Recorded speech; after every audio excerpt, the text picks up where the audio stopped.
Абе, пичове, тези, които се кефят на Костадинов, това, че примерно е против Европейския съюз, че още взето като цяло до някъде бъдещата му политика, ако евентуално дойде на власт някой ден, ще се бъдат антиевропейски съюз.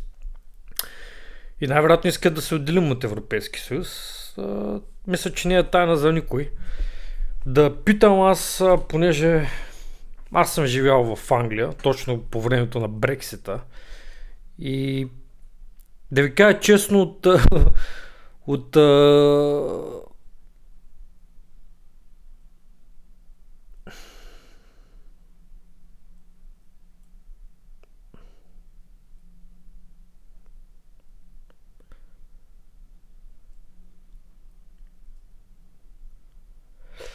мога така да говоря от личен опит за това как подейства Брекзита на Англия.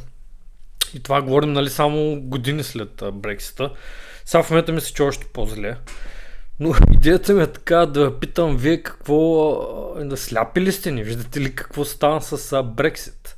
Значи искаха по-малко иммигранти, искаха по-силна икономика, не знам си какво, а накрая аз по времето, когато бях в Англия, имаше повече иммигранти нали, ясно е от каква раса като цяло.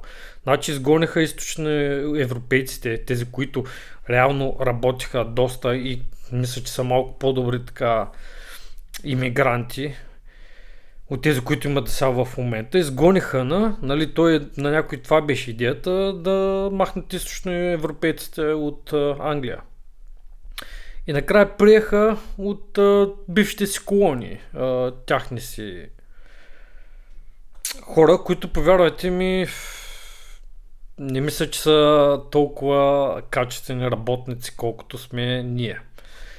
Така, увеличиха се, но въобще като цяло иммигрантите, нещо, което, нали, се бориха против това, реално не искаха толкова много иммигранти, затова напуснаха, естествено, защото и помагали много на Европейски съюз, много предали, което естествено е вярно, обаче те не осъзнават, че всъщност ти даваш, обаче получаваш много повече. Ти дори, примерно, да не можеш да го изчислиш, че си получил толкова, колкото си дал.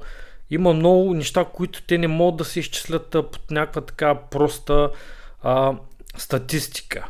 Има много неща, които са недиректни, които, примерно, твоята държава се облагодетелства само с това, че е в Европейския съюз. И в случая на Англия мисля, че беше голяма грешка и ако има нов референдум, 100% по-голямата част ще изберат да се върнат в Европейски съюз. Което ме навежда на другото, че референдума като цяло е нещо, което аз не препоръчвам на масата за проблеми, които от държавата още взето за неща, за които примерно човек трябва да има някакво икономическо образование. Такива въпроси толкова важни, които да се вземат от масата хора, които за съжаление просто, нали, не е нормално цялата маса да има толкова добри и задълбочени знания по икономика. Ние напразно слагаме правилните хора там, които уж разбират повече от нас, за да вземат тези важни решения, защото, нали, те имат някаква експертиза. В случая затова и също така не мисля, че искам референдуми за щяло и нещяло, още повече за неща, които наистина хората не разбират. И това е моето мнение, че Брексита беше голяма грешка и чудя се как Костадинов все още върви с тази идея, че е по-хубаво да сме извън Европа.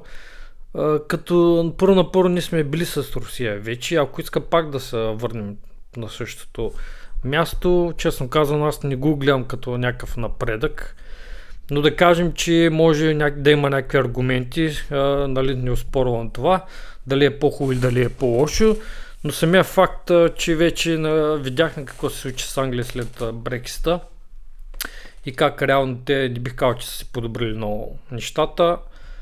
Общо взето нямам батерия, така че до тук ще бъде това видео и така. Ами, чао, лек ден!